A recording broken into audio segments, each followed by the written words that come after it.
d'abord avec le Seigneur. Que tu n'écrives pas les chansons comme ça juste parce que ça te vient à la tête. Mais tu cherches la présence de Dieu, que Dieu te révèle ce que tu dois chanter, que Dieu te mette en contact avec les besoins des autres pour que les chants que tu vas sortir puissent impacter les autres, puissent amener les autres à entrer dans la présence de Dieu. Bref, tu fais quelque chose de différent ou de plus que les autres, qui te distingue des autres. Quel que soit ce que les gens vont dire, mais toi, tu le fais. Tu es dans un département peut-être de nettoyage, mais au lieu de faire comme tout le monde fait, mais toi, tu décides de faire la différence, de faire plus, de sorte que quand on va voir l'endroit que tu as nettoyé, tout le monde va se dire, ça, c'est l'œuvre d'un tel. Alléluia. Il n'y a qu'un tel qui peut faire ça. Parce que toi, tu ne veux pas faire de l'à peu près. Alléluia. C'est ce que nous avons vu la dernière fois. Et nous avons vu que cette qualité d'excellence se cultive. Ça ne peut pas naître comme ça, et puis pouf, on est excellent. C'est vrai, on peut recevoir le don de Dieu, mais quelles qu'en soient les circonstances, il faut toujours prendre le temps de le cultiver. Et ce qu'on cultive, c'est aussi plusieurs étapes à respecter. Ceux qui connaissent le monde de la culture, le monde de l'agriculture, savent que la culture commence d'abord par planter quelque chose, mettre quelque chose au sol. Ça peut être une graine, ça peut être une bouture. On le met au sol. Et une fois qu'on l'a mis au sol ou sous le sol, on ne va pas rester à la maison pour croiser les bras. Si on fait ça, on ne verra aucun résultat. Alléluia. Il faut donc faire ce qui est nécessaire de faire pour que ce que tu as mis, que tu as cultivé, puisse pousser, puisse se développer et après donner du fruit. Et c'est de la même manière que nous devons agir en ce qui concerne l'excellence dans la vie chrétienne, l'excellence pour Dieu. Tu le cultives, tu l'entretiens, alléluia, et tu verras le fruit. Et tu mangeras le fruit, et c'est ce qui va te distinguer des autres. Et nous avons vu la dernière fois que pour arriver à cultiver l'excellence, il y a lieu de commencer à développer un certain nombre de caractères. Et parmi ces caractères, on a parlé, il y avait la fidélité, on va voir l'honneur, on va voir la constance, la discipline. J'avais commencé par la discipline. On verra ce que c'est que la discipline. Et j'avais dit que chacun vienne aujourd'hui avec un carnet, parce qu'on a dit que pour arriver à mettre toutes ces choses-là en musique, nous avons besoin d'abord de se connaître soi-même et de reconnaître ce qu'on est, de reconnaître nos faiblesses. Une fois que tu as reconnu tes faiblesses, c'est-à-dire ce qui t'empêche de mener une vie d'excellence, ce qui t'empêche. Il y a quelqu'un qui parlait, qui avait fait un témoignage, qui disait que depuis qu'il a commencé, qu'il a trouvé un travail excellent, malheureusement, le travail lui prend tellement du temps qu'il n'a plus le temps pour le Seigneur. Il n'a plus le temps pour lire la parole de Dieu. Et on lui a bien dit que ça, c'est un mensonge du diable. Mais quoi qu'il en fasse, quoi qu'il en soit plutôt, on a toujours tendance à penser qu'on n'a pas le temps, mais on a le temps. Le plus important, c'est d'identifier les actes, les activités ou les postes que l'on peut qualifier de chronophages, c'est-à-dire ce qui bouffe le temps, qui te bouffe le temps et qui t'empêche de faire ce que tu dois faire. Il faut identifier cela. Une fois que tu as identifié cela, tu prends maintenant la résolution de les éliminer et prendre des actions correctrices qui vont te permettre de pouvoir enlever les mauvaises choses, amener les bonnes, les cultiver, et puis vivre avec. Amen. Et c'est ce que nous allons faire aujourd'hui. À moins qu'il y ait un commentaire, une question. tu peux arriver à comment cultiver l'excellence. On va relire ça juste pour rafraîchir la mémoire. Est-ce qu'on est ensemble?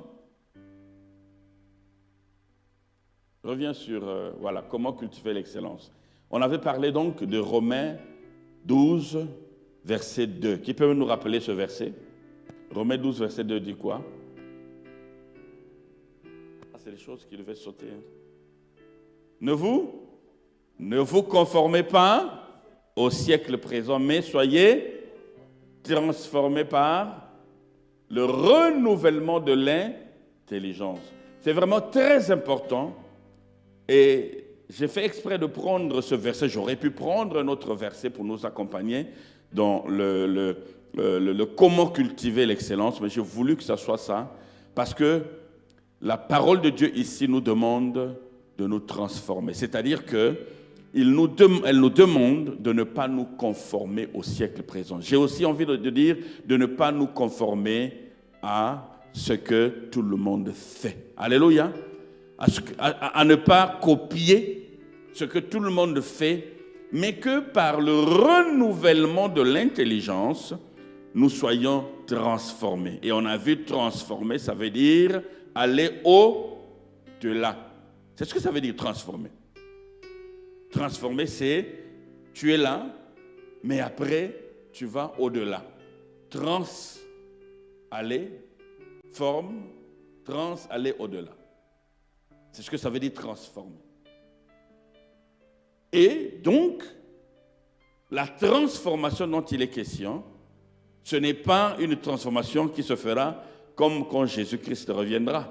Quand Jésus reviendra, la Bible dit que nous serons tous transformés, c'est-à-dire nos corps vont changer. Nous avons des corps qui avaient revêtu l'incorruptibilité, et là nous allons revêtir des corps de gloire, des corps incorruptibles. Ça, c'est vraiment quelque chose de transformation, comme si tu prenais, je ne sais pas comment dire ça, tu prends des grains, tu le mets dans un moulin, et ça se transforme, ça devient autre chose. Amen? Ce n'est pas de cette transformation. On ne peut pas, si c'est ça, c'est comme si ça va juste être quelque chose qui arrivera par un claquement de doigts. Non, non, non, non. La transformation dont il est question ici, c'est d'abord un engagement à changer. Parce que transformation et changement, c'est aussi la même chose, mais changement dans le bon sens. Parce que la transformation, d'autres disent que c'est le changement positif. Amen? C'est l'amélioration. Ça veut dire que tu t'engages à changer des choses dans ta vie qui t'empêchent d'être excellent, qui t'empêchent de servir Dieu comme il se doit, comme il attend que tu le fasses. Et maintenant, ces actes d'engagement que tu vas prendre doivent aussi être concrets. Ce n'est pas simplement, Seigneur, vraiment je veux changer, mais tu veux changer sur quoi? Qu'est-ce que tu as identifié d'abord, que tu reconnais comme étant une limitation pour toi et que tu aimerais changer? Tant que tu ne fais pas cet exercice-là, ça va être difficile pour toi de changer. Alléluia. Donc, cela exige d'abord de reconnaître nos forces et nos faiblesses. Mais on ne va pas s'attarder sur nos forces. Si on a des forces, c'est bien. C'est bien. Hein? Les forces, c'est les bonnes choses que l'on peut reconnaître chez nous. C'est peut-être des talents. C'est peut-être qu'on a l'habitude de ne jamais être en retard. Toujours être à temps, à l'heure. Tu as cultivé ça en toi, c'est une force. Quand tu viens à l'église, toi en tout cas, tu as honte d'être en retard. Et tu veux toujours être à l'heure. Tu as toujours voulu être là. Si tu es comme ça, c'est bon, c'est une force pour toi. Peut-être que tu aimes toujours servir les gens. Tu aimes les servir. Tu aimes faire du bien autour de toi. Et les gens l'ont remarqué. Te l'ont fait savoir, c'est revenu à toi, ça devient quelque chose qui est connu de tous, c'est bien, c'est une force pour toi. Bon, bien sûr, tu vas le développer, mais on ne va pas s'attarder sur ça. On va s'attarder surtout sur les Mais parlez, les amis. Voilà, les faiblesses dans le but de pouvoir mener des actions, je dirais concrètes, qui te permettront de changer. Que tu arrives à transformer tes faiblesses en force. Vous comprenez ce que je veux dire? Amen? N'est-ce pas? Voilà. Est-ce qu'on peut aller au slide suivant? Donc, je disais que cette quête intérieure implique également de développer des caractères essentiels tels que la fidélité. On va voir ça. On va voir ce que ça veut dire vraiment. La constance, l'honneur, le sacrifice ou le don de soi, la consécration, l'intégrité, l'humilité. Et il y a des versets qu'on va lire, Philippiens 4, 8, 9, Psaume 16, 3. On va revenir, mais j'aimerais qu'on aille encore devant. Voilà. On va examiner ce petit tableau-là. Je disais que ça va être pratique, hein? Ce n'est pas du théorique simplement, mais des choses pratiques. C'est pour ça que j'avais voulu que les gens amènent des carnets, mais si tu as un smartphone qui peut prendre note, c'est bon. Alors, qu'est-ce qu'on a ici? Qui peut me commenter le tableau qu'il y a là? Même ceux qui sont en ligne, hein, vous qui nous écoutez, si vous êtes là, vous pouvez faire le même exercice que nous, parce que c'est ça l'objectif. Hein, ne soyez pas juste des spectateurs, des téléspectateurs, puisque vous êtes loin, mais soyez aussi des acteurs qui prennent part à cet enseignement. Donc prenez aussi note et puis faire exactement ce que nous allons faire ici en salle. Amen? Alors, qui peut me faire le commentaire du tableau? Est-ce que le Saint-Esprit est là? Vas-y, Kevin. Cette fois-ci, je ne vais pas oublier ton nom. Kevin. D'accord, merci, ancien. Donc, le tableau, il identifie plan de développement de l'excellence. Donc, dans la première colonne, on a mes faiblesses. Donc, le fait d'identifier déjà les faiblesses que j'ai préalablement. Ensuite, on a les conséquences, parce que généralement, les faiblesses que je vais avoir auront des conséquences, que ça soit aujourd'hui, demain, sur le long terme, moyen terme aussi. Donc, après, il y a des actions de correction. Donc, quand j'ai identifié ces faiblesses-là, quelles sont les actions, voilà, que je vais décider à mettre sur place, justement, pour corriger ces faiblesses, pour que justement elles deviennent des forces. Mais il y a également des choses à abandonner. Donc, quand j'identifie ces faiblesses-là, vu que je sais déjà que c'est une faiblesse, donc je dois décider d'abandonner. Je dois décider d'abandonner justement avec des actions toujours concrètes. Et dans cette même perspective, c'est justement de développer donc de nouvelles habitudes qui vont venir justement pallier à ces faiblesses-là que j'ai identifiées préalablement dans ma vie. Amen. Merci beaucoup, Kevin. Donc, les nouvelles habitudes à la fin là-bas doivent être comme des résultats, hein, qu'il faut atteindre, les résultats que tu cherches à atteindre. Amen. Mais non. Une chose qu'il faut faire, parce que souvent on prend des résolutions, mais on est parfois bien engagé, très chaud, et quand on rentre à la maison, on rentre dans la froideur habituelle, la routine de tous les jours, on oublie les engagements qu'on a eu à prendre. Amen? Parce qu'il n'y a personne qui te le rappelle. Donc ce qu'on va faire, chacun va identifier un binôme qui sera son partenaire de l'excellence. Tu vas identifier un binôme, un partenaire, une partenaire de l'excellence, et de préférence un homme avec un homme, une sœur avec une sœur. Je ne veux pas créer des embrouillements ici. Oui? Tu peux aujourd'hui, bon, peut-être qu'on n'est pas ici en nombre pair, tu peux aussi avoir quelqu'un que tu connais, mais le mieux serait quelqu'un qui écoute cet enseignement, qui prend aussi l'engagement au même titre que toi. Parce que toi, tu vas le surveiller, lui aussi, il va te surveiller. C'est donc le but d'amener ce plan d'action à être réalisé, à être mis en œuvre. Est-ce que vous comprenez? Maintenant, quand tu identifies ton partenaire, tu as son nom, hein, moi, je vais aussi l'identifier. Et vendredi après vendredi, quand on viendra ici, je poserai des questions, comment évolue le plan de l'autre. Est-ce qu'on est d'accord? Est-ce qu'on est d'accord? Ou bien vous n'êtes pas d'accord avec moi? Vous ne voulez pas qu'on fasse cet exercice? N'est-ce pas? Amen.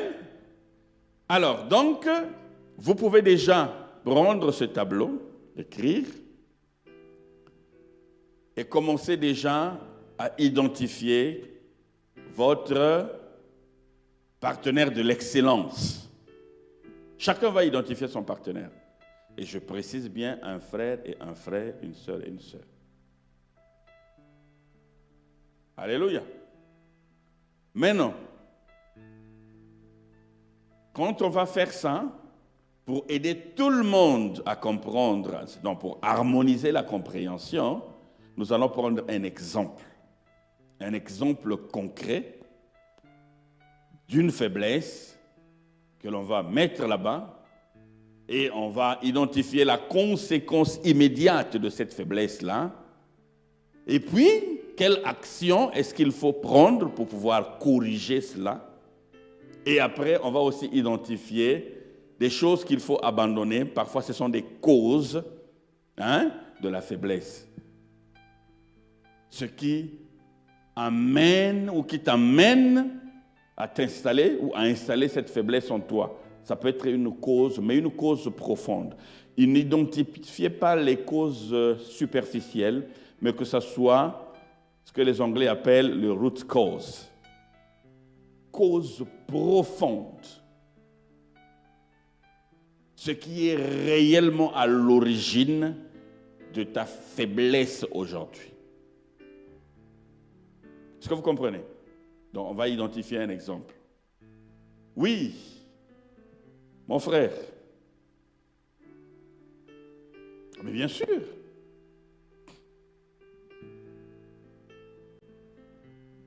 Est-ce que dans le tableau, s'il peut...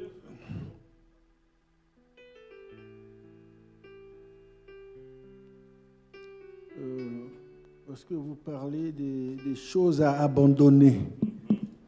Bon, est-ce que ça n'a pas trop de lien avec les actions de correction? Parce que moi, je pense qu'il faut abandonner un rapport avec les actions correctrices.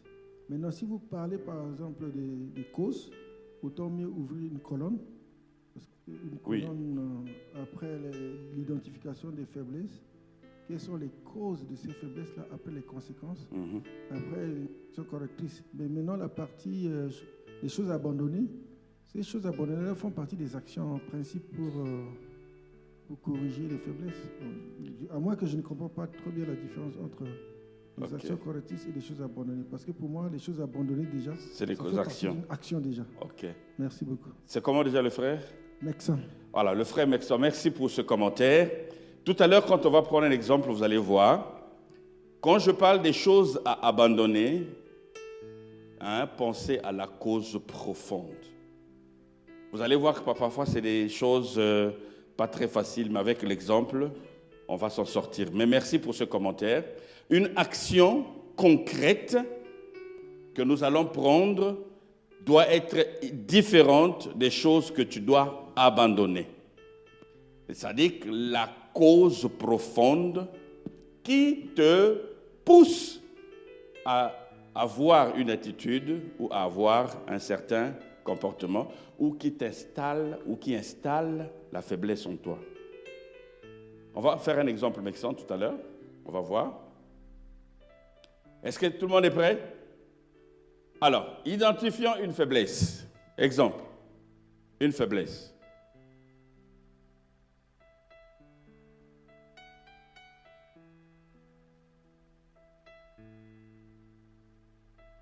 Parlons de la vie de prière, par exemple. Ou même de la méditation. Quelle est la faiblesse pour toi, dans le cas de la méditation ou de la vie de prière?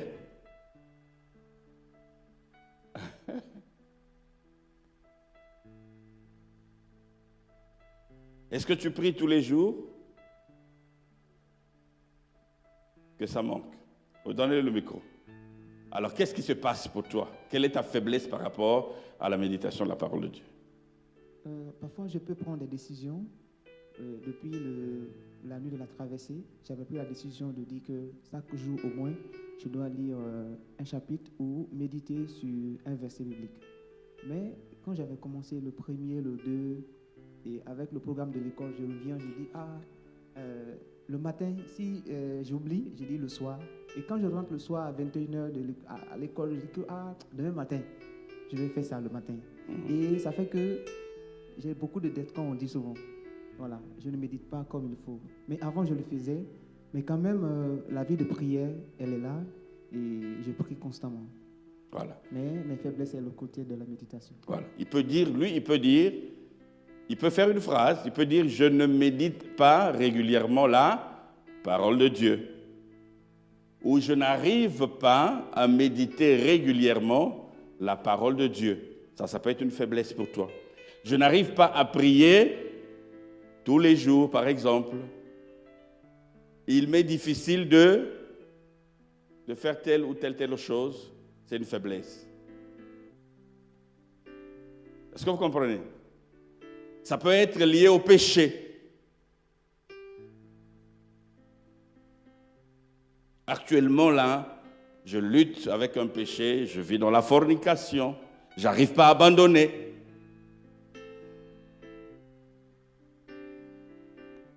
Est-ce que vous comprenez?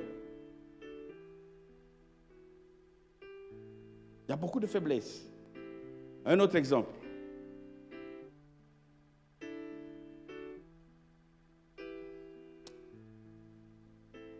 Un autre exemple, oui, maman. L'exemple de faiblesse pour moi, j'ai constaté que le téléphone a un grand problème.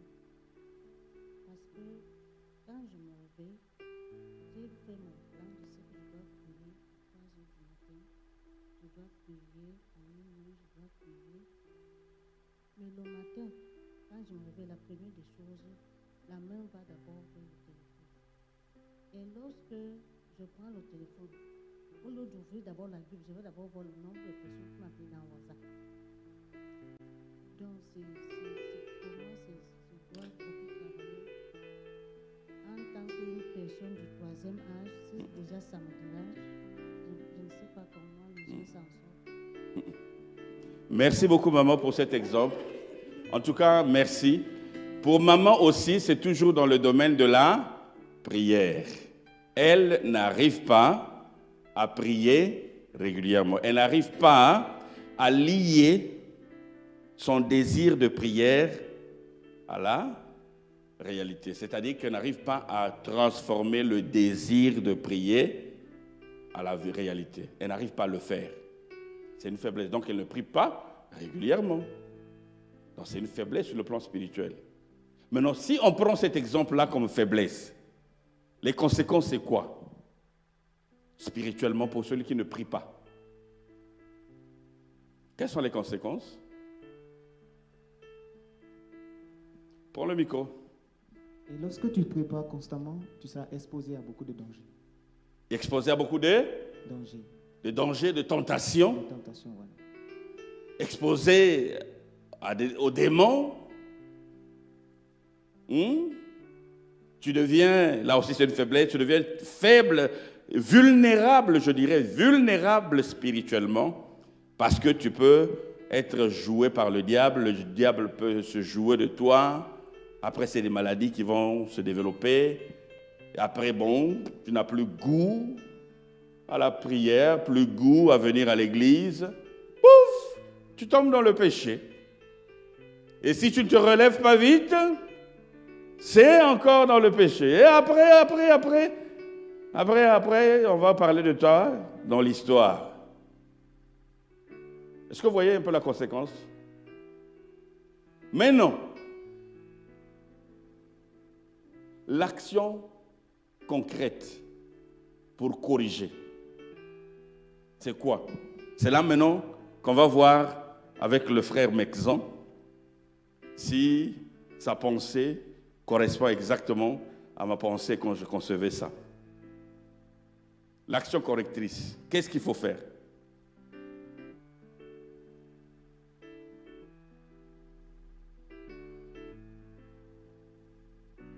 L'action concrète, selon moi, ce que moi j'ai fait, c'est que j'éteins carrément le téléphone. Et j'arrive à travailler comme il faut.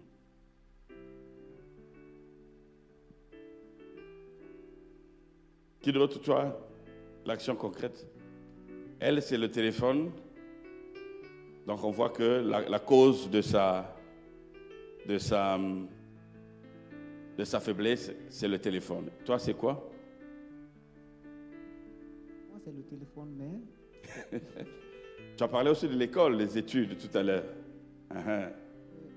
je donne plus le temps aux devoirs, au truc. Je dis que je reporte toujours la Bible au lendemain. Je dis, après. Donc, je me vois, quand je viens, je finis avec les devoirs. Je dis, je vais prendre au moins, je vais jeter un coup d'œil sur YouTube. Je vais prendre le temps aussi. Comment on appelle ça? Ce qu'il dit, remettre toujours au lendemain. La procrastination. C'est la procrastination est pour lui la cause. C'est-à-dire que c'est ça, il doit abandonner la procrastination. Maintenant, pour abandonner la procrastination, quelle action concrète il faut prendre?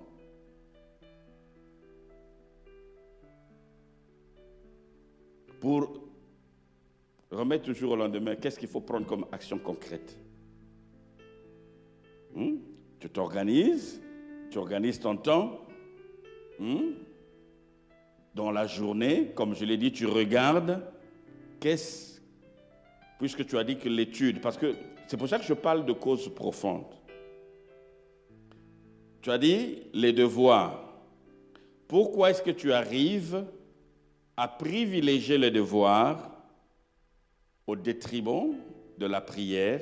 Parce que justement, dans la journée, quand tu regardes toutes tes activités, il y a des moments où tu ne te rends pas compte, tu as tellement traîné à faire des activités inutiles, tu ne t'en es pas rendu compte. Peut-être pour toi, c'était des activités qui semblaient être importantes. Puis au moment où tu dois faire la lecture, arrive, tu fais ta lecture normalement, mais une fois que tu as fini, tu es un peu fatigué, tu regardes le temps, il est tard, il faut que tu dors. Parce que le lendemain, tu dois continuer. Mais si tu es, je dirais, honnête avec toi-même, tu peux être capable d'identifier les activités inutiles de la journée qui te bouffent le temps pour rien et qui ne t'apportent pas grand-chose, qui ne t'édifient pas, qui te tirent toujours en arrière. La journée a 24 heures.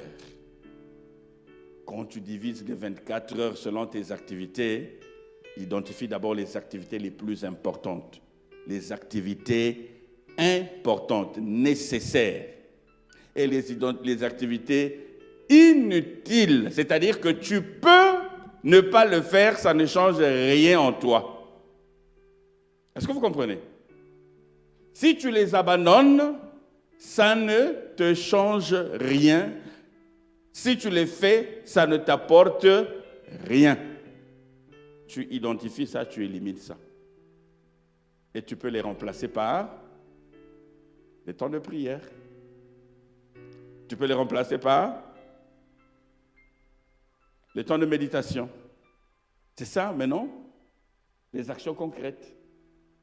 Je remplace, d'abord j'identifie les activités chronophages de ma vie, inutiles si vous voulez, et je les remplace par les activités importantes, par exemple la lecture de la parole de Dieu, ou bien la prière. Est-ce que vous comprenez ce que je suis en train de dire? Non, je ne vous sens pas. Hein? Parce que souvent, on a tendance à penser que on n'a pas le temps, que ce soit dans le cadre du travail, que ce soit dans le cadre des études, surtout les étudiants, on a tendance à penser que dans la journée, je n'ai pas beaucoup de temps parce que je suis étudiant, et je dois aller à l'université, revenir, peut-être préparer à manger, puis après faire ma lecture, ainsi de suite. Ça, c'est 3 actions qui sont importantes pour toi. C'est vraiment important.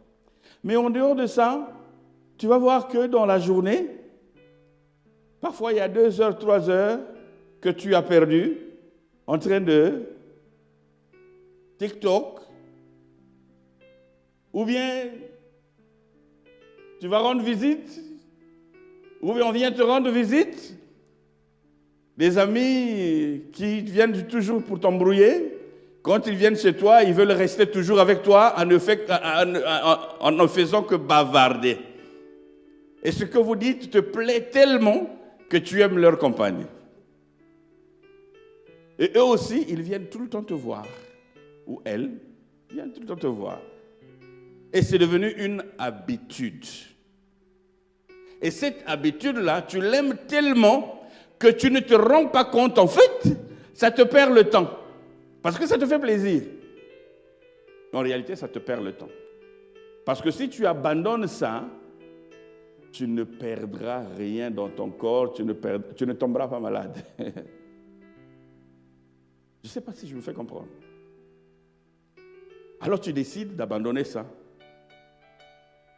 Tu peux dire à tes amis, écoutez, en tout cas, je vous aime bien, mais moi j'ai organisé ma vie.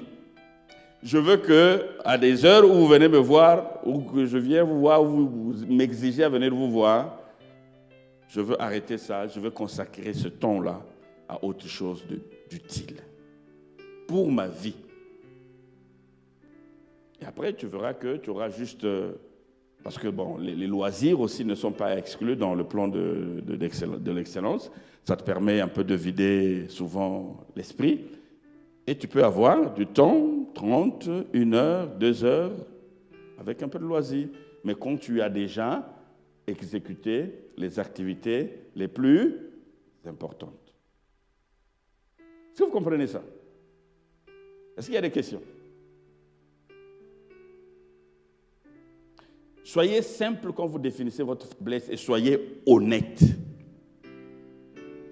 Identifiez, quand je dis des choses abandonnées, identifiez, comprenez ça comme la cause profonde qui te pousse à.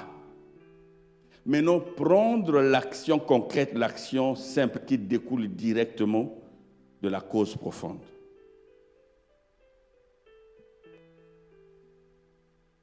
Est-ce qu'il y a des commentaires ou des questions?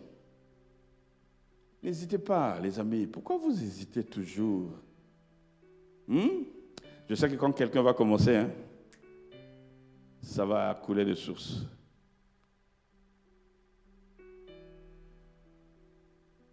Amen. Pour revenir à ce que le frère Mexon était en train de dire, c'est vrai qu'il y a parfois certaines faiblesses. Si tu ne fais pas attention, les choses abandonnées risquent d'être à l'antipode ou peut-être ça peut correspondre un tout petit peu à l'action que tu vas prendre pour corriger. Mais prenez les choses à abandonner parce que parfois les gens identifient ce qu'il faut abandonner. Prenez ça comme ce qui te pousse à ou qui installe la faiblesse en toi. Tout à l'heure, maman a parlé des smartphones. Elle a dit que chaque matin, elle a bien le désir de prier. Mais le matin, quand elle se réveille, la première des choses à faire, c'est chercher le téléphone. Est-ce que vous voyez ça? C'est chercher le téléphone. Après, elle lit les messages. De vous à moi, est-ce que la cause profonde pour maman, c'est le téléphone? Est-ce que c'est le téléphone? Le téléphone n'est que ce qui l'amène à entrer dans des choses qu'elle aime. Des choses qui sont réellement les causes profondes pour elle. Est-ce que vous comprenez? Elle a pris la résolution d'éteindre le téléphone. Et aujourd'hui, elle va éteindre le téléphone. Après, il y aura quelqu'un d'important à qui lui devait de l'argent qui l'appelait. Il dit, mais je t'ai appelé toute la journée. Je ne t'ai pas eu. Je dis, ah, si à ce moment-là, j'avais été le téléphone que je devais prier. Il dit, bon, dorénavant, là, le téléphone, je devais prier. Parce que sinon, je vais rater les appels importantes. Est-ce que vous comprenez ce que je veux dire? Il y a quelque chose qui pousse maman à toujours aller dans... Parce qu'elle a même dit, elle doit aller consulter sur Facebook, WhatsApp les gens qui lui ont envoyé les messages. Quand tu reçois ces messages-là, ça te fait quoi? Et quand tu ne les as pas reçus, ça te fait quoi? C'est là qu'il faut travailler. C'est ce qui entre dans ton cœur, là, ce qui te pousse à aller vers le téléphone, c'est ça la cause profonde. C'est sur ça qu'il faut travailler. Il y en a qui aiment regarder les vidéos. Parfois, c'est même des vidéos insanes, les vidéos pornographiques. Mais ils les regardent à travers quoi? Le téléphone. Mais est-ce que le problème, c'est le téléphone? Le téléphone, le problème, c'est quoi? C'est les vidéos, non? Oui, maman. Donnez le micro à maman. Disons que nous, les mamans, comme nous avons les enfants un peu partout, ce n'est pas nous qui gardons les enfants, c'est Dieu qui garde les enfants. Tout à fait. Mais nous avons tendance toujours à savoir que est-ce que l'enfant a appelé la nuit, est-ce que l'enfant. C'est ça qui fait que tu es toujours obligé de regarder le téléphone, de voir si l'enfant. C'est exactement ça. C'est ça. C'est là le problème, maman. Il y a une discipline. Qu'on met en place. Et Ça j'aime beaucoup ce mot-là. marche. Le problème, c'est que maman, tu as dit toi-même que ce n'est pas toi qui vas garder tes enfants. Même en priant, tu confies tes enfants à Dieu. Et aujourd'hui, tu décides de laisser tes enfants entre les mains de Dieu et tu t'occupes de ton épanouissement. Et tu verras que même les résultats seront meilleurs pour tes enfants et même dans ton cœur. Parce que chaque fois que tu t'en préoccupes, ça peut même atteindre ta santé. Mais si tu laisses ça entre les mains du Seigneur, quand tu pries et que tu confies tes enfants, c'est la meilleure responsabilité que de t'en préoccuper. Mais non, quand tu as du temps, quand tu as fini de faire ce qui est important pour toi, tu peux prendre le téléphone, appeler les enfants, ou bien même, quand tu as fini de faire ton plan d'action là pour l'excellence, tu dis à tes enfants, voilà, je suis rentré dans une organisation. J'aimerais que, si vous voulez m'appeler, si vous avez besoin de moi, appelez-moi tel jour ou telle heure à telle heure. Je serai libre. Les enfants vont respecter ça.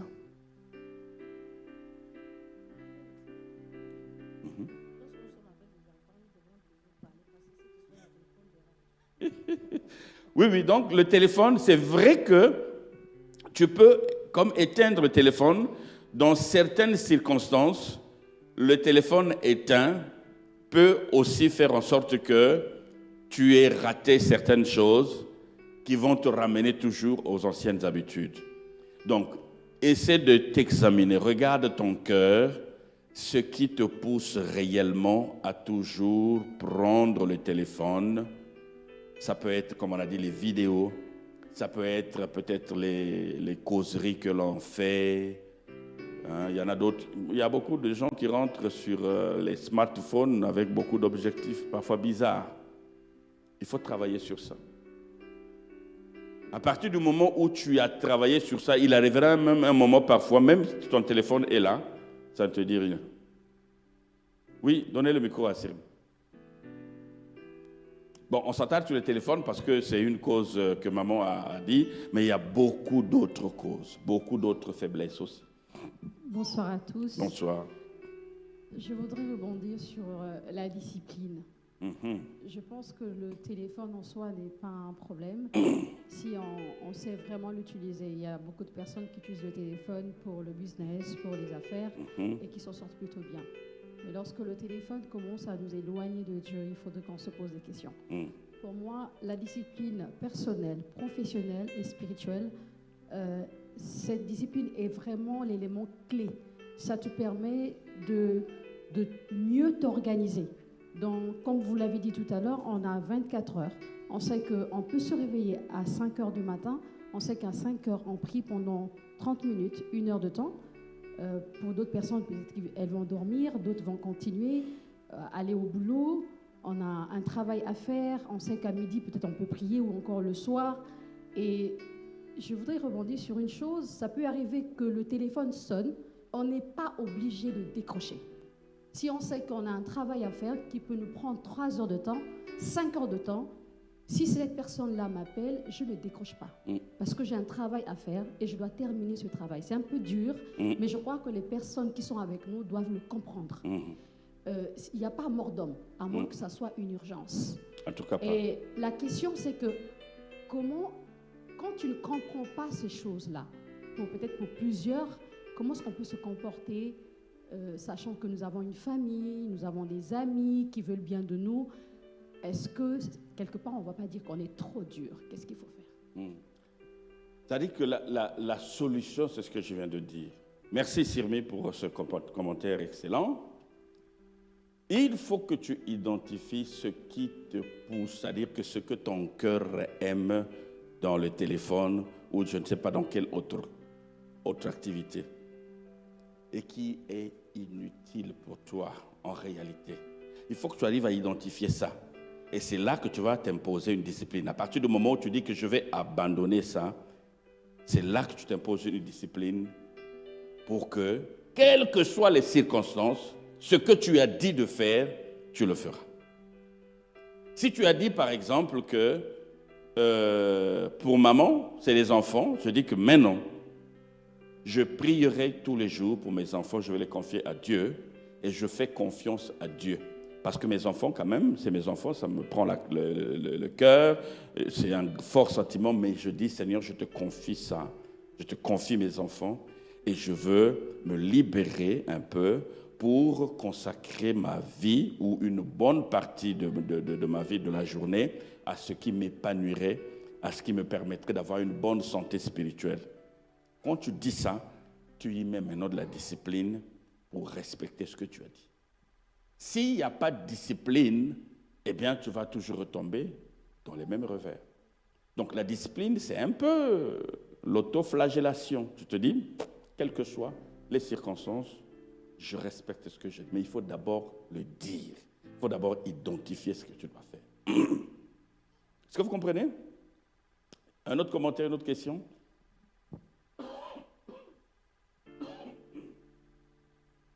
Oui, donnez le micro à la sœur. Bonsoir à tous. Bonsoir. Alors, moi j'aimerais bien peut-être parler du fait que c'est vrai qu'on pourrait avoir la discipline.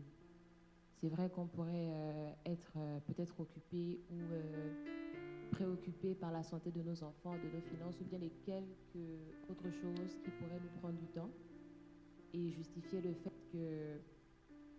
qu'on n'arrive pas à cultiver l'excellence et tout le reste. J'aimerais dire que c'est d'une part parce qu'on ne sait pas qui on cherche, que des fois nous faisons passer Dieu après certaines choses, après nos enfants, après le téléphone, après nos finances. C'est parce que nous ne savons pas qui nous cherchons, c'est parce que nous ne savons pas qui est Dieu. Parce que lorsqu'on découvre qui est Dieu, on arrive facilement à résoudre plein de problèmes ou à être, on va dire quoi, en paix avec nous-mêmes lorsque même on a des situations qui se présentent à nous. On sait que Dieu d'abord, le reste après.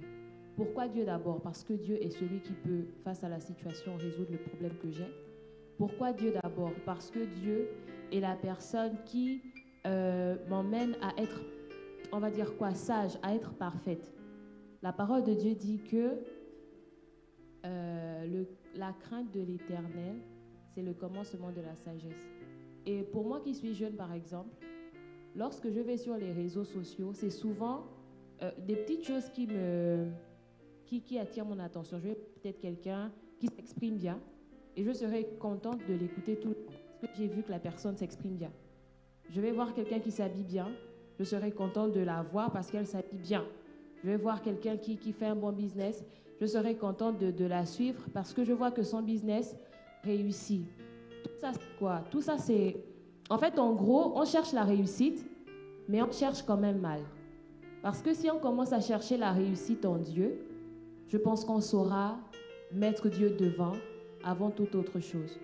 Donc moi, j'aimerais encourager toute personne ici présente à pouvoir chercher Dieu dans la parole.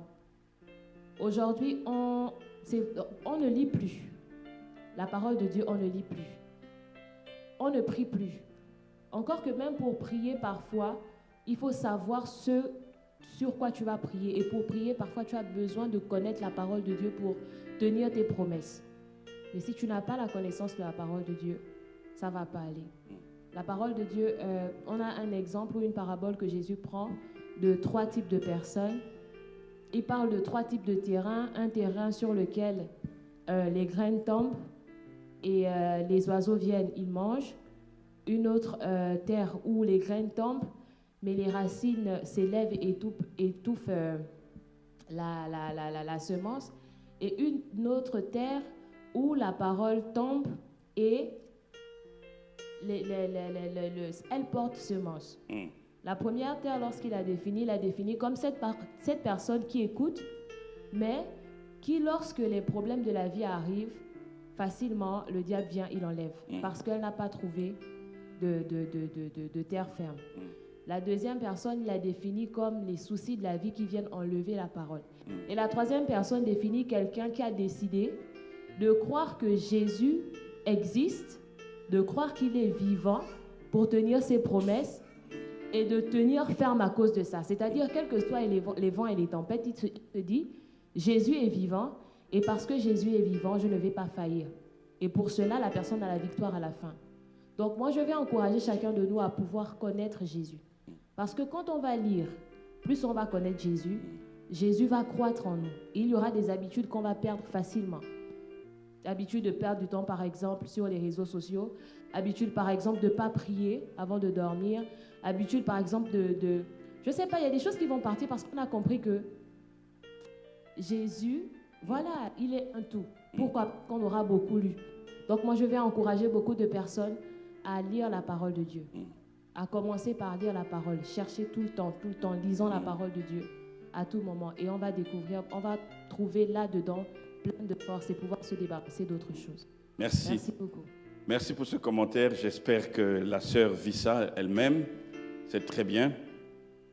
Donc, elle va être un exemple. Donne le micro au frère Mexon. C'est bien, la sœur, ce commentaire. D'ailleurs, il y a des choses qu'on va voir ce que vous avez dit. En fait, il y a des exemples que nous allons voir qui traitent de ces aspects-là. C'est vrai, on encourage toujours. On encourage, mais est-ce que la réalité suit toujours? C'est ça le problème. La pratique, est-ce que ça suit toujours?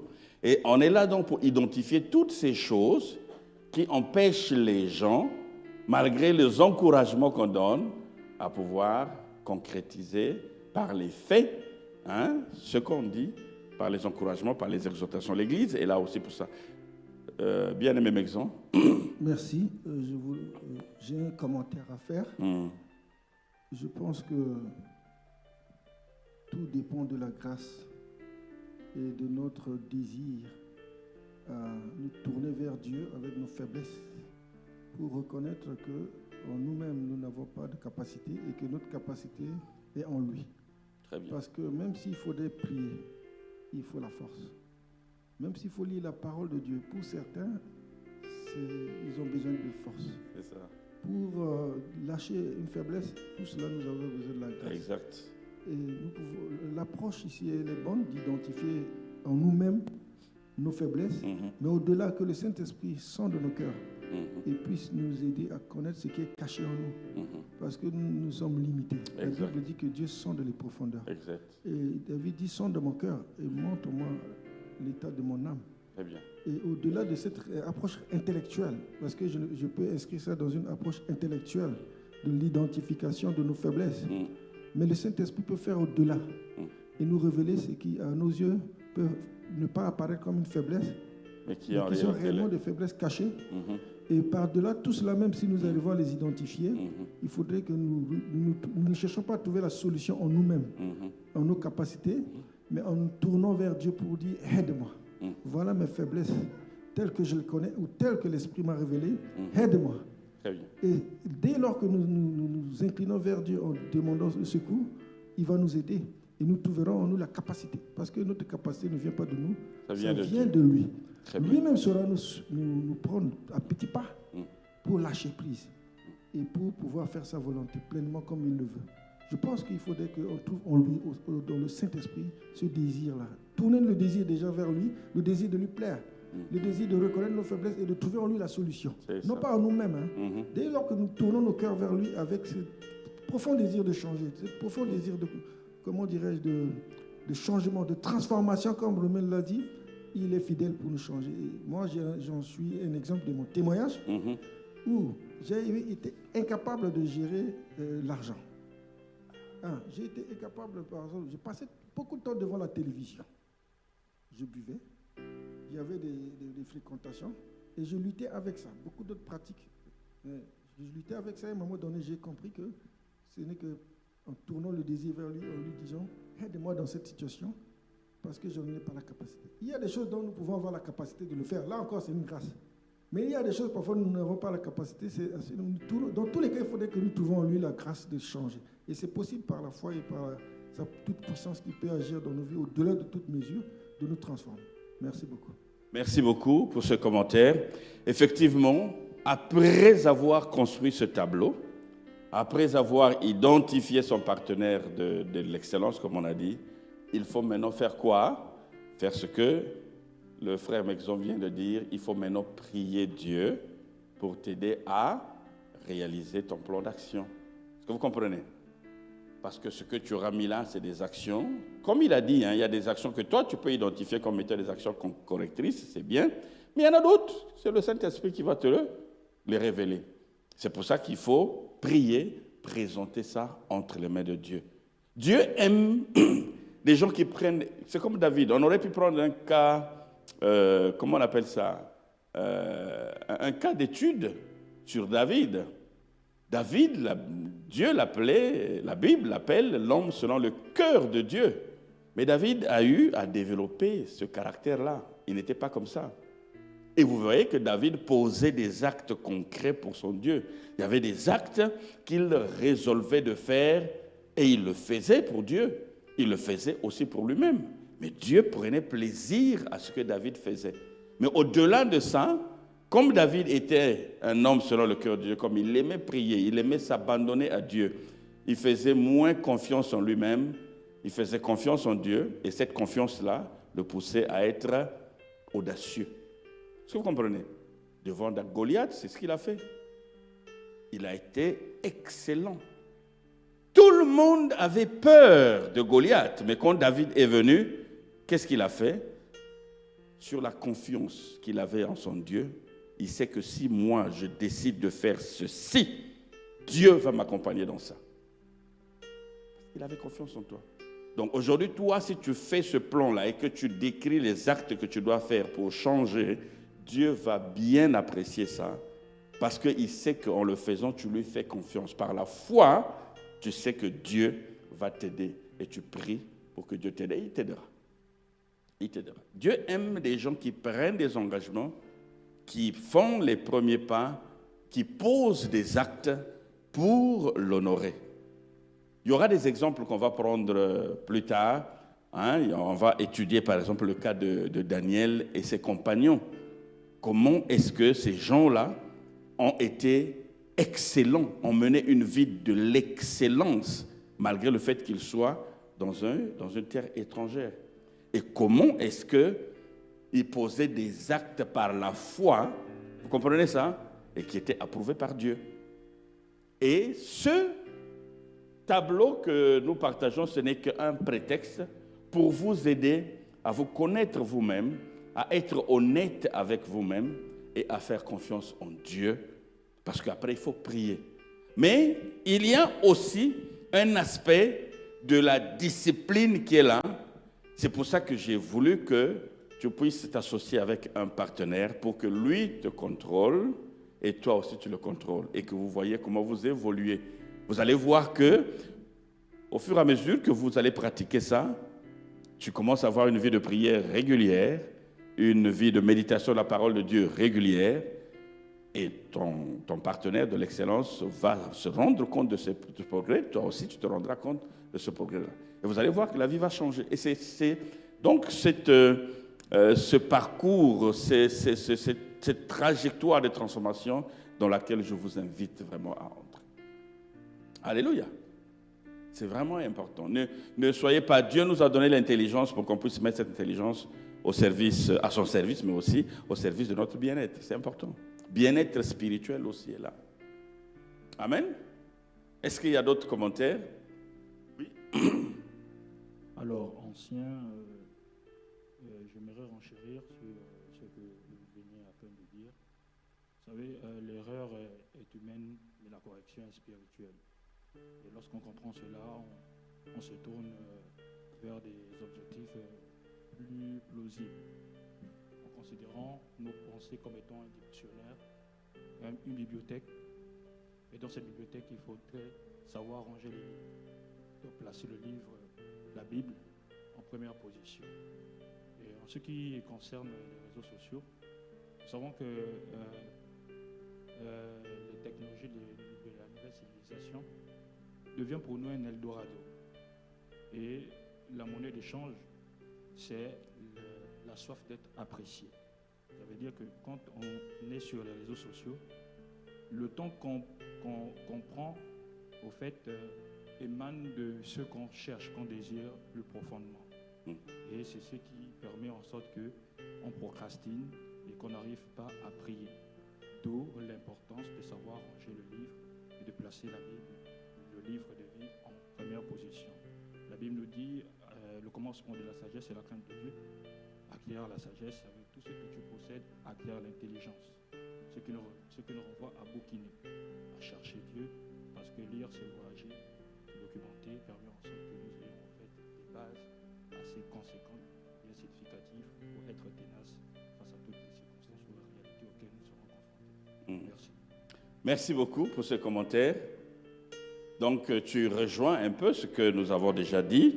Effectivement, le plus important pour nous, c'est d'identifier ce qui te pousse à aller vers le smartphone, vers les réseaux sociaux. Tout à l'heure, tu as parlé du désir de se faire voir, le désir de plaire. C'est sur ça qu'il faut travailler. C'est l'orgueil. Parfois, ça peut virer au narcissisme. C'est ça qu'il faut travailler. Une fois que tu as mis le doigt sur ça et que tu as travaillé avec ça, comme disait le frère Mexon, avec l'aide du Saint-Esprit, en priant le Seigneur qui puisse t'aider, tu vas y arriver. Et le reste là, le téléphone va être pour toi. C'est toi qui vas le dominer, ce n'est plus toi qui vas te dominer. C'est ça l'objectif, c'est de délivrer un peu de ces choses-là. Amen. Voilà, on peut passer au slide suivant, on va avancer. Est-ce que tout le monde a pris note de cela? C'est un prétexte, c'est un exemple, donc que Dieu vous conduise dans l'exercice. Vous avez identifié aussi vos partenaires de l'excellence? Très bien.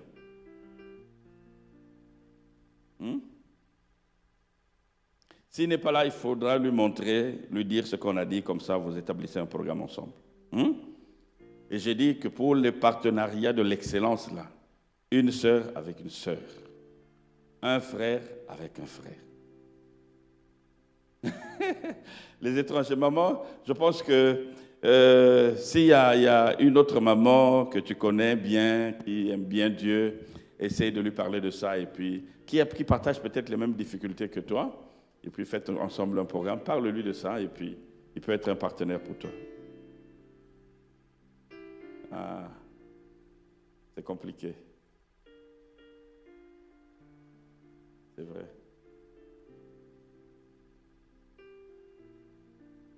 Ok. Ça, c'est très bien. C'est très bien. C'est très bien. C'est vrai, hein, il faut privilégier les Bibles écrites en papier, parce que le diable est tellement malin. On va penser que les smartphones, les tablettes, on a la Bible, donc il n'y a plus de possibilité d'acheter la Bible. Vous allez voir ce qui va arriver. Ceux qui impriment, ils ne vont plus imprimer parce qu'ils n'auront plus de clients. Et c'est eux qui ont la Bible originale. Ce qu'on va nous mettre dans les réseaux sociaux, là, ça peut être falsifié. Vous ne vous rendrez pas compte qu'on a changé un verset. Il faut être un érudit pour parfois découvrir certains changements. Bon, bref, privilégions les Bibles en papier. Alors, on va au slide prochain. Alors, je disais que une fois que tu as fait ce tableau et que tu as identifié ton partenaire de l'excellence, tu vas prier. Et maintenant, c'est là que tu vas établir une discipline qu'on va voir. Qu'est-ce que c'est que la discipline, ainsi de suite tout à l'heure. Ici, je vous donne juste un cercle vicieux pour une vie de l'excellence. Il faut que tout soit équilibré dans ta vie. Ici, c'est juste un exemple. J'ai mis des choses là qui sont des choses importantes pour la vie de quelqu'un. Mais toi, tu peux te singulariser et identifier, si tu es étudiant, en tant qu'étudiant, tu peux identifier des choses les plus importantes de la journée, les plus importantes de ta vie, et que tu vas équilibrer. Et à à chaque chose importante, je dis peut-être une activité, je ne sais pas quoi, une préoccupation, tu lui attribues un temps, tu lui attribues peut-être une autre, et tu vas voir comment tu vas les classer par ordre chronologique, par ordre prioritaire. Tu peux les classer comme ça, tu attribues une note, et après tu fais en sorte que tu mènes tout ça de façon équilibrée. À ça, je vais consacrer peut-être 2 heures dans la journée. C'est juste une manière, un outil pour vous permettre de vous organiser. Vous n'êtes pas tenu de faire exactement ce que j'ai fait. Moi, j'ai donné juste un exemple. Mais toi, en tant qu'étudiant, en tant que travailleur, en tant que père de famille, mère de famille, tu peux avoir d'autres occupations, préoccupations que tu peux placer au niveau des cercles, que tu peux équilibrer dans la vie. Mais pour les équilibrer, il faut que tu attribues à chaque activité ou à chaque préoccupation, comme ça, une note de l'échelle de 1 à 10, et puis qu'est-ce qui peut venir dans la journée en premier, qu'est-ce qui peut suivre après, ainsi de suite. Mais tu fais ça de façon équilibrée, de sorte que par rapport à ce que tu auras décidé de faire, qu'il n'y ait pas quelque chose qui empiète sur l'autre. Sois un peu équilibré. Et tu seras un homme ou une personne vraiment organisée. Et tu feras qu'à la fin du mois, à la fin de l'année, tu auras réalisé des grandes choses sans t'en rendre compte. OK? On est d'accord? Voilà. Alors, on passe au slide suivant. Maintenant, on a parlé de la discipline. Parce qu'il y a des choses, souvent on dit, la discipline. Je veux m'imposer une discipline. Il faut qu'on sache exactement ce que discipline veut dire. Discipline. Quelqu'un peut lire?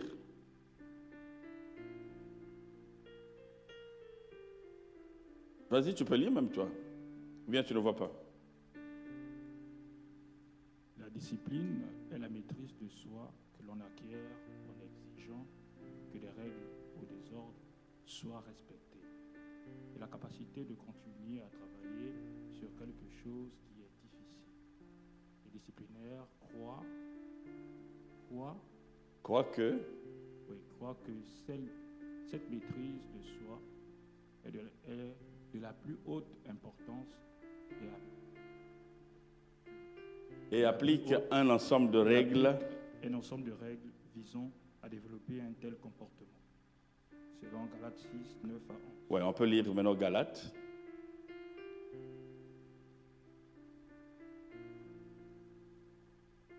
Ne nous lassons pas de faire le bien, car nous moissonnerons au temps convenable si nous ne nous relâchons pas. Alléluia. Ça relève de la discipline. Il ne faut pas qu'une fois que tu as identifié ce qui est bien pour toi, ce qui est bien peut-être aussi pour le service de Dieu, pour l'Église, et que peut-être tu as déjà fait l'expérience, ne te relâche pas parce que c'est bien pour toi.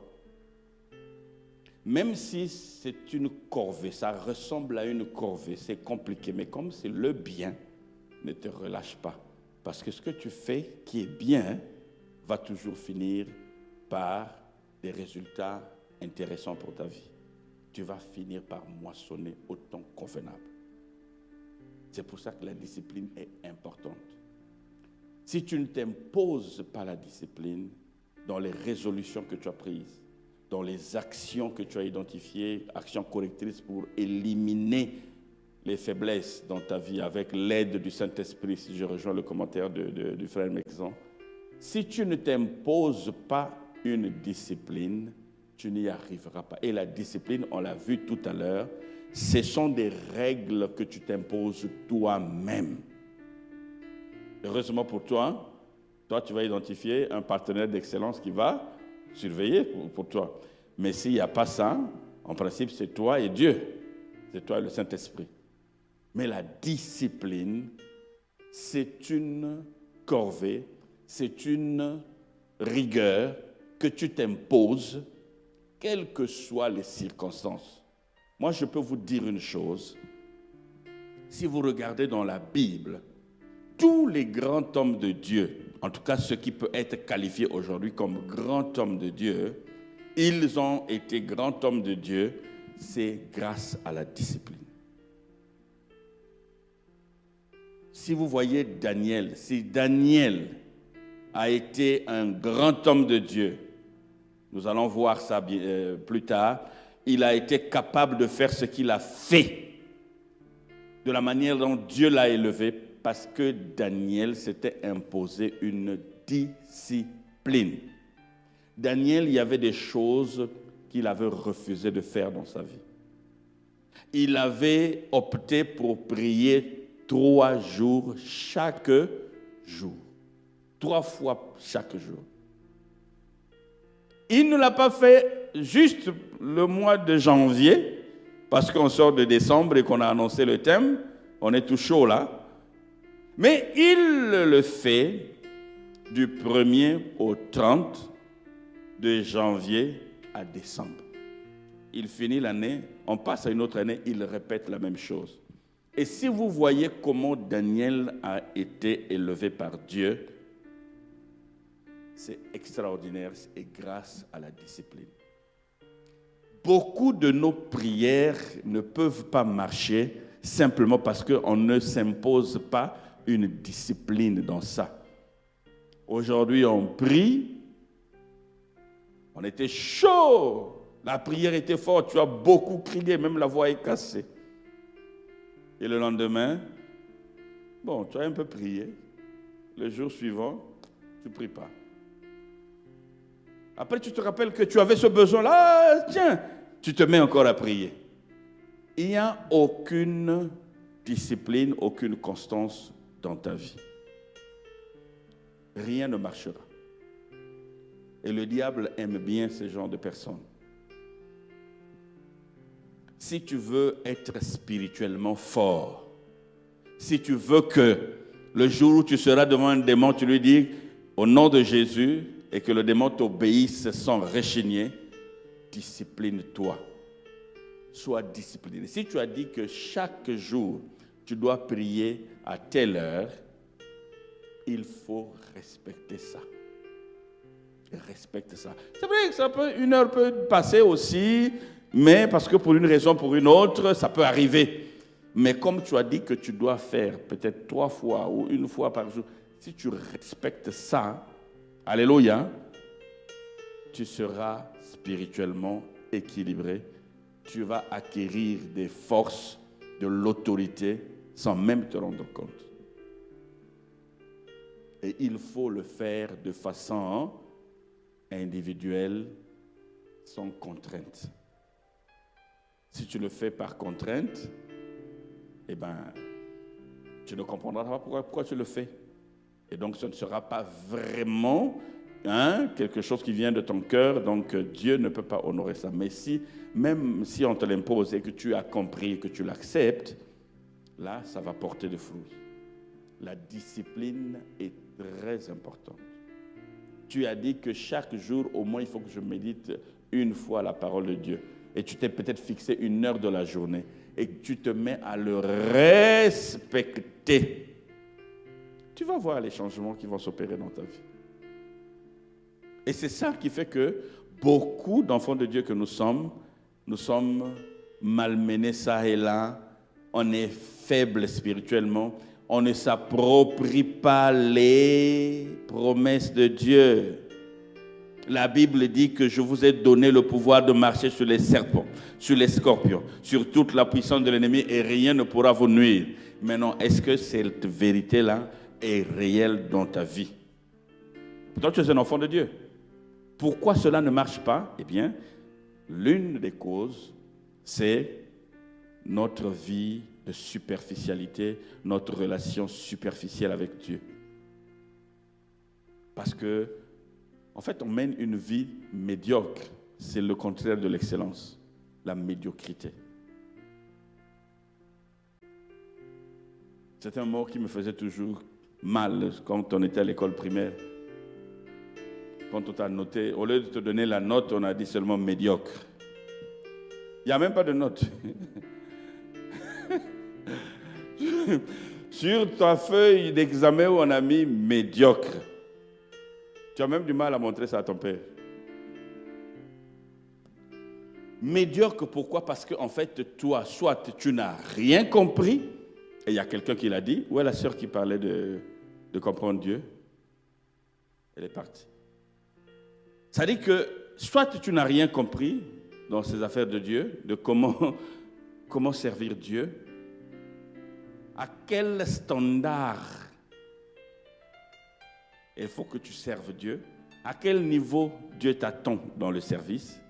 Tu es engagé dans un département, tu ne comprends pas que l'engagement que tu viens de faire devient comme une alliance avec Dieu.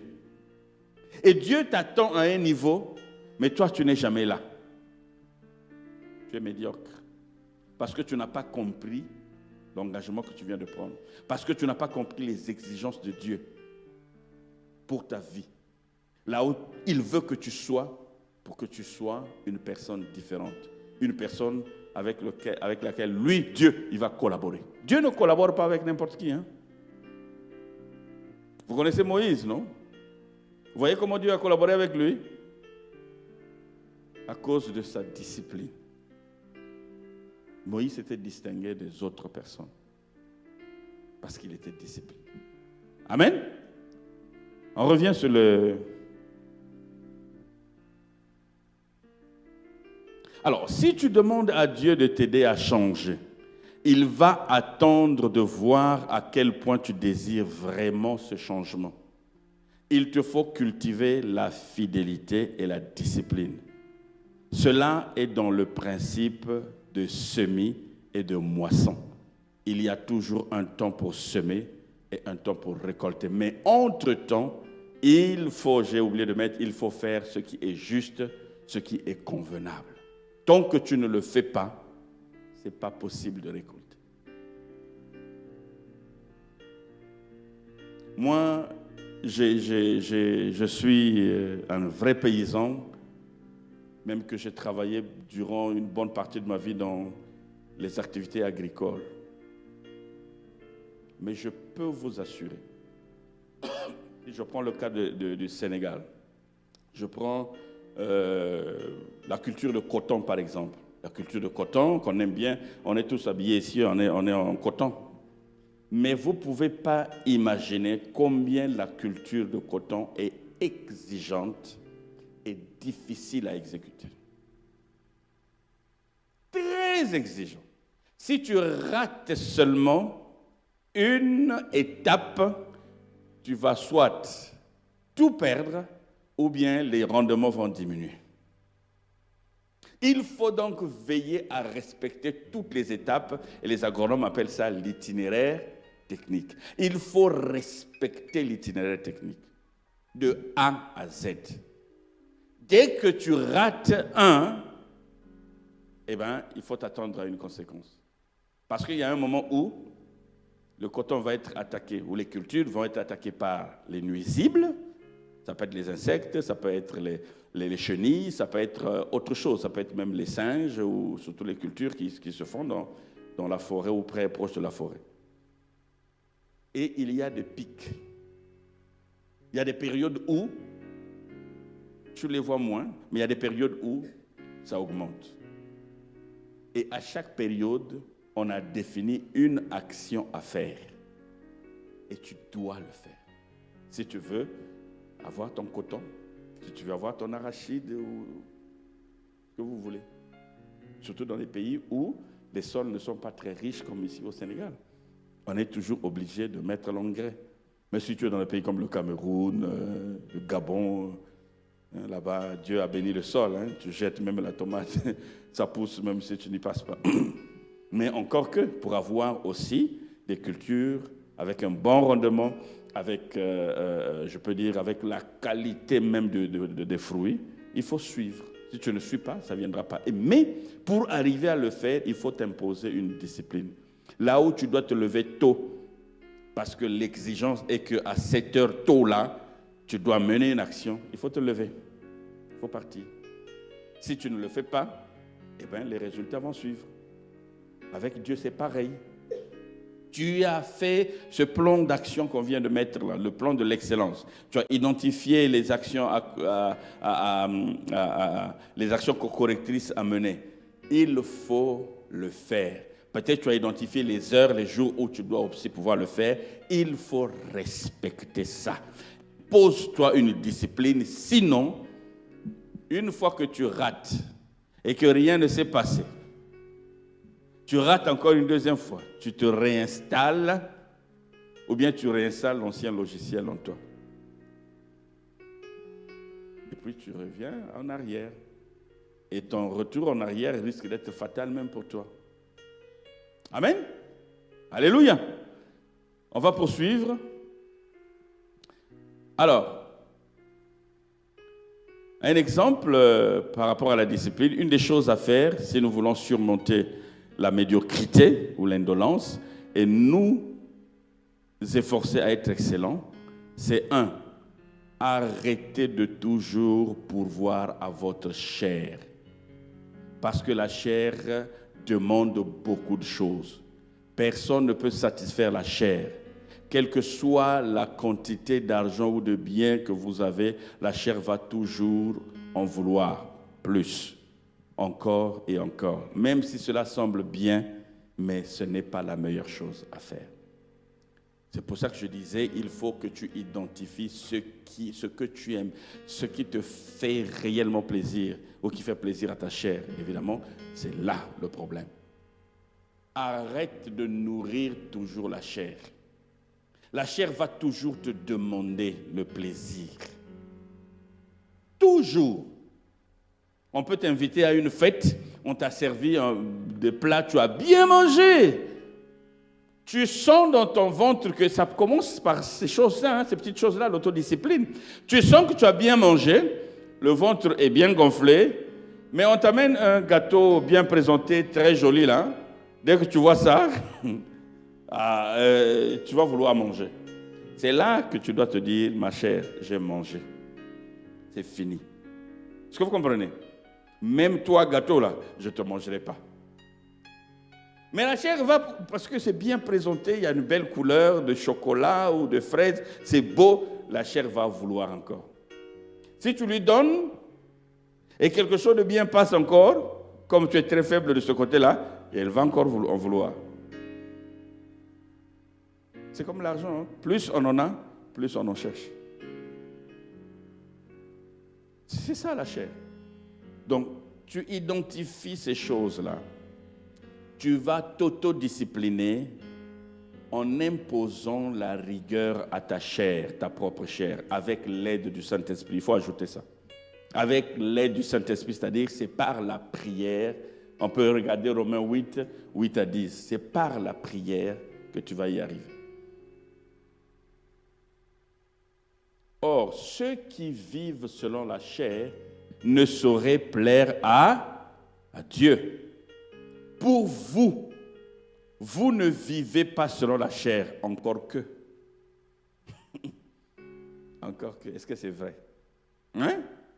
Mais selon l'esprit, est-ce que c'est vrai? Mais ça devait être le cas. Si du moins l'Esprit de Dieu habite en vous. Si l'Esprit de Dieu n'habite pas en toi, c'est sûr que tu vis selon la chair. Si quelqu'un n'a pas l'Esprit de Christ, il ne lui appartient pas. Verset 10. Et si Christ est en vous, le corps, il est vrai, est mort à cause du péché, mais l'esprit est vie à cause de justice. Alléluia. Moi, ici, je peux encore dire, si tu as l'esprit en toi, là, tu es capable même de tuer les actes de la chair. C'est-à-dire, tu es capable de tuer ta propre chair. Parce que la force te viendra de l'esprit. Quelqu'un a dit, notre capacité vient de Dieu. Notre vouloir et notre faire viennent de Dieu. Qui est en nous. Tant que tu n'as pas cet esprit, il est impossible que ces choses arrivent en toi et que tu sois capable de tuer ta chair.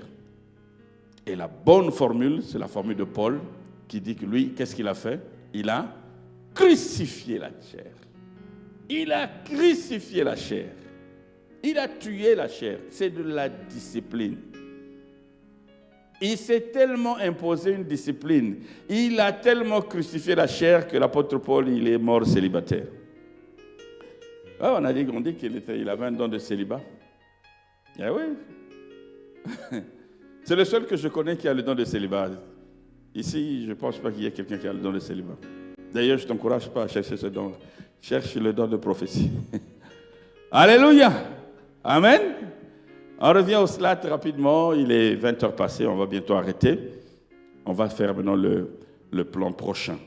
On va regarder la fidélité. Un autre caractère, en plus de la discipline, un autre caractère que l'on doit développer, c'est la fidélité. Un autre caractère qu'on va développer, et pour la fidélité, on prendra un exemple de Moïse. La Bible dit qu'il a été fidèle dans toute la maison de Dieu. On va voir un peu comment est-ce que Moïse a pu cultiver cette fidélité et qui a fait qu'il soit excellent dans son ministère. Un autre caractère que l'on doit développer, c'est le caractère de l'honneur. L'honneur, comment honorer Dieu. Et là, l'étude de cas qu'on va avoir, c'est l'étude de Daniel et, comment on l'appelle, Meshach, Shadrach et Abednego. On va voir comment ces gens ont résolu dans leur cœur d'honorer Dieu. Et un sous-élément de la fidélité, c'est la constance. On va voir aussi ce que c'est que la constance. C'est-à-dire que tu as commencé quelque chose, ne t'arrête pas. C'est toujours dans la fidélité. Il faut être constant. Il faut que ces choses-là résonnent dans ton cœur. C'est ça qui va te permettre de ne pas oublier. Donc, à partir de la semaine prochaine, on va revenir le vendredi. On va revérifier vos actions là. Quelques personnes vont prendre la parole pour nous dire un peu où est-ce qu'ils en sont. On va commencer à aborder les aspects de fidélité. On va voir l'étude de cas de Moïse. Après, on va voir l'étude de cas de Daniel, Meshach, Abednego et Shadrach sur l'honneur. Et après, on va passer à une autre étape, toujours dans des actions concrètes. Et ce qui met vraiment fin à cet enseignement est maintenant l'heure des questions, l'heure des commentaires. Amen. Est-ce qu'il y a des questions, des commentaires? Tu as l'air fatigué là. Amen. Est-ce qu'il y a des questions, des commentaires, des compléments? Comme j'aime le dire, je ne détiens pas le monopole de la parole de Dieu, de la connaissance. Tous, nous sommes des enfants de Dieu. Vous avez des choses à dire, hein? Il faut le dire. N'hésitez pas.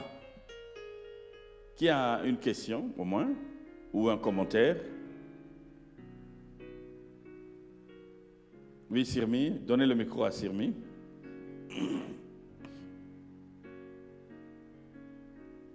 Un commentaire. Merci beaucoup, Ancien, pour ces enseignements. Nous savons que le Saint-Esprit nous aide lorsque nous sommes faibles et qu'on n'arrive pas à abandonner un péché. Mais je crois également que la décision nous revient. Si on ne prend aucune décision, ça sera très difficile que même le Saint-Esprit travaille. Très bien. Lorsque Salomon a reçu des instructions de la part de Dieu, il a compris qu'il fallait construire le temple. Et s'il avait refusé de construire le temple, je crois qu'on ne devait même pas parler de ce temple-là. Je veux parler par là que nous-mêmes, lorsque nous savons qu'il y a des choses qu'on doit abandonner, on doit le faire. Souvent on dit c'est très difficile à l'église aujourd'hui est souillée. Mais je crois aussi que dans la même église, il y a des personnes qui ont pris la décision d'être fidèles à Dieu. Tout à fait. Et on dit aussi que les jeunes filles, elles ne respectent pas Dieu. Mais parmi ces jeunes filles, il y a également les jeunes filles qui se gardent pour le mariage.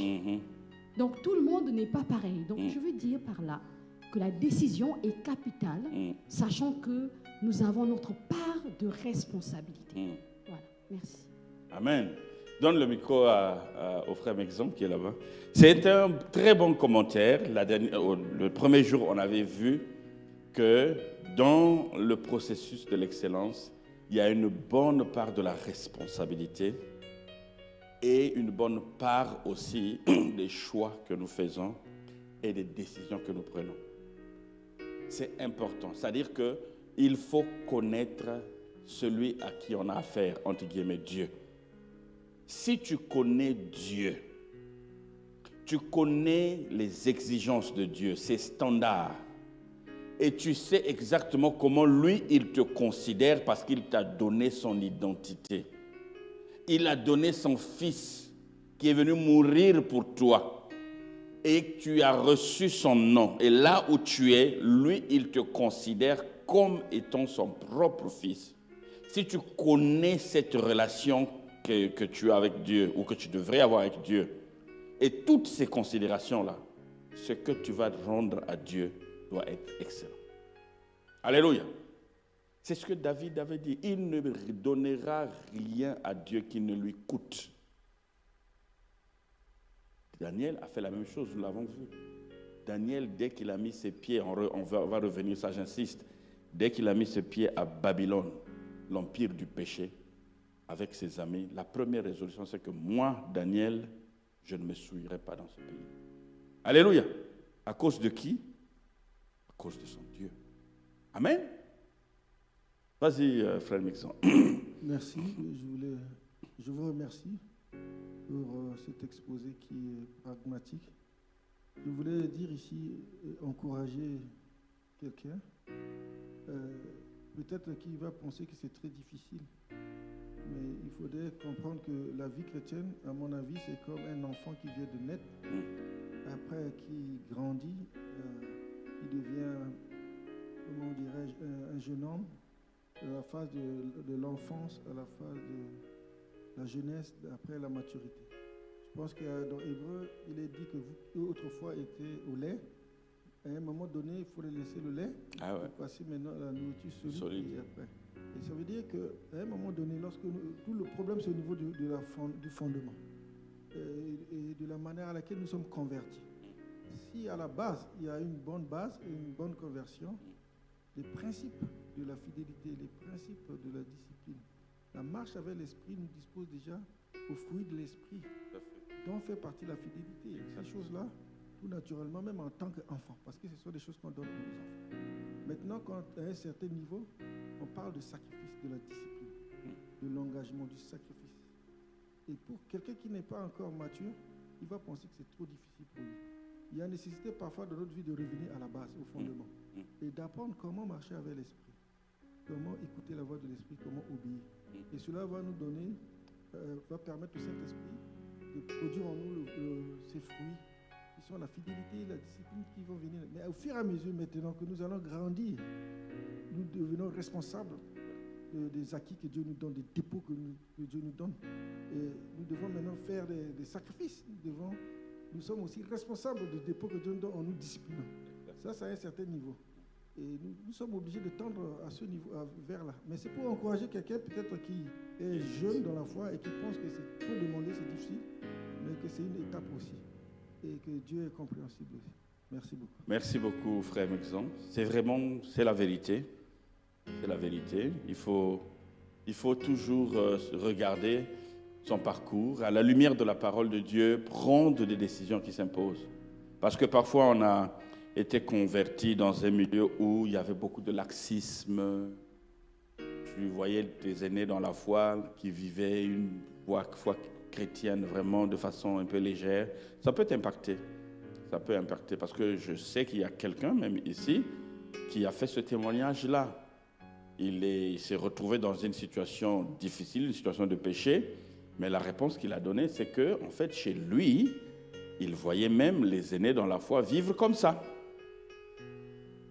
Pour lui, donc, c'est normal de vivre comme ça.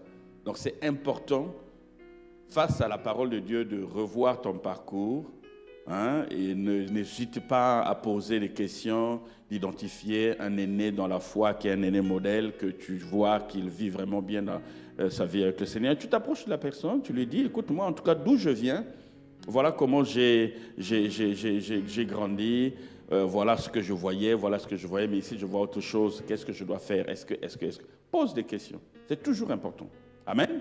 Ça va t'aider à changer. Donnez le micro au frère Mike, le coach, qui prépare son concert le 26 bientôt. Amen. Shalom, shalom. Shalom. Moi, je vais juste revenir sur un fait par rapport à l'excellence. En fait, moi, je crois que l'un des premiers pas vers l'excellence, c'est, je crois que vous avez énuméré ça tout à l'heure, c'est la fidélité avec Dieu. Et pour moi, la fidélité, c'est mettre Dieu avant toute chose. Quand je dis avant toute chose, c'est que nous sommes dans un monde où les gens mélangent un peu Dieu à d'autres choses, de façon à ce que, même dans certaines églises entre griffes, il y a des miracles qui sont faits, mais qui ne sont pas de Dieu. Et cela attire beaucoup de personnes, et cela attire, ça mène beaucoup de gens vers la perdition. Et du coup, on ne distingue plus le bon du mauvais, du bon et du mauvais bon. En fait, le mauvais bon, c'est que parce que quelqu'un est là, ce qui fait plaisir à la chair, juste. Voilà, il fait des choses, il y a des gens qui sont guéris, il y a des gens qui sont ceci, mais malheureusement, parfois ces gens vont pactiser pour venir épater, n'est-ce pas, les gens, et entraîner avec eux malheureusement beaucoup. Exactement. Et je crois que nous devons beaucoup prier là-dessus. Nous devons vraiment demander l'assistance du Saint-Esprit parce que on n'arrive pas à voir clair. Je crois que l'esprit, l'un des dons de l'esprit, c'est le discernement. Que Dieu suscite dans nos églises des gens qui ont ce don pour pouvoir mettre à nu ce genre de personnes-là. Et nous-mêmes chrétiens devons comprendre qu'on ne mélange pas Dieu. Par exemple, je prends un exemple très simple. J'ai une voisine, comme par exemple chez moi, là où j'habite, ici à la Médina, il y a une dame au-dessus qui jette des corilles, qui fait de la vision, quoi. Et certains, même des chrétiens, pensent que c'est juste un jeu, que c'est quelque chose qui n'est pas grave. Mais non, c'est très très grave. Parce que l'avenir appartient à Dieu. Lorsque toi, n'est-ce pas, tu te lèves pour aller vouloir connaître ce que j'aurai demain, est-ce que mon futur fiancé, est-ce qu'il pourra être comme ci? Est-ce que mon dossier que j'ai déposé là-bas, est-ce que je pourrais? Sache que tu es en abomination avec Dieu. Et nous l'avons reçu, je l'ai ressorti ici la dernière fois, où la dame, on parlait de l'homosexualité, où la dame a pris la parole pour dire que non, nous ne devons pas juger. Je lui ai dit que c'est vrai que nous ne devons pas juger, mais l'abomination, c'est l'abomination. Ce n'est pas nous qui avons créé les choses comme ça. Donc, il faudrait vraiment que nous puissions prier là-dessus pour que nous, chrétiens, puissions avoir cet esprit de discernement et ne pas nous perdre en fait. C'est ça. Et c'est l'un des pas vers l'excellence, je pense. Amen. À mon avis, à mon humble avis. Que Dieu vous bénisse. Amen. C'est ça, hein, soyez transformés hein, par le renouvellement de l'intelligence. Dans quel but? Pour que vous discerniez ce qui est bon, agréable et parfait. C'est ce que la parole de Dieu nous dit. C'est vrai, hein, Mike, il y a des fausses lumières. Il y a des fausses lumières. Vous voyez, la Bible dit que Satan lui-même, il peut se déguiser en ange de lumière, mais c'est la fausse lumière. Et on le voit bien. Il y a beaucoup de fausses lumières. Vous voyez, on fait beaucoup de miracles. En tout cas, c'est les miracles là-bas, ça marche. Vous allez en prix, entre guillemets, on vous fait des choses là-bas, tu es guéri, tu reçois des choses que tu cherches, l'argent, ainsi de suite. Mais c'est des faux guides. On est en train de te guider vers une direction qui n'est pas celle de Dieu. Tu vas tellement aimer ça, tu vas t'embarquer dans leur bateau, ils vont t'amener droit en enfer. Il faut donc faire très attention, il faut discerner. Amen. Mais quelqu'un qui a pris la résolution de vivre dans l'excellence, cela ne pourra pas lui arriver. Amen. On va se lever, on va prier.